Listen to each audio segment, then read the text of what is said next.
জীবন একটাই, জীবন কখনো দুটা পাবো না। সেই জীবন হোক আল্লাহর জন্য, মানবতার কল্যাণের জন্য, প্রিয় দেশের জন্য, প্রিয় জাতির জন্য। এখন আমাদেরকে সিদ্ধান্ত নিয়ে সাহস করে ভরসা করে সেই আল্লাহর দিকেই আগাতে হবে ইনশাআল্লাহ।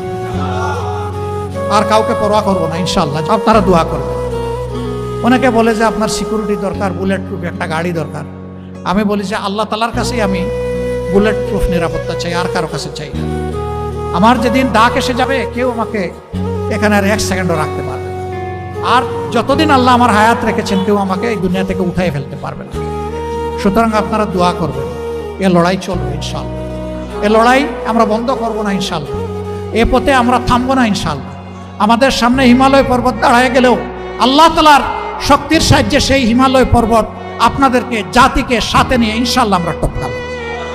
নিজে দুর্নীতি করবেন না এবং কোনো দুর্নীতিবাজকে প্রশ্রয় দেবেন না। সমাজের সর্বক্ষেত্রে ন্যায় বিচার প্রতিষ্ঠা হবে, বিচার বিভাগ স্বাধীন হবে। কেউ বিচার বিভাগের উপর কোনো রাজনৈতিক হস্তক্ষেপ করতে পারবেন না। অপশাসনের বিরুদ্ধে, দুঃশাসনের বিরুদ্ধে, ফ্যাসিবাদের বিরুদ্ধে আমরা ঐক্যবদ্ধ। আল্লাহ তাআলা আমাদেরকে এই তৌফিক দান করুন। আসসালামু আলাইকুম ওয়া রাহমাতুল্লাহি ওয়া বারাকাতুহু।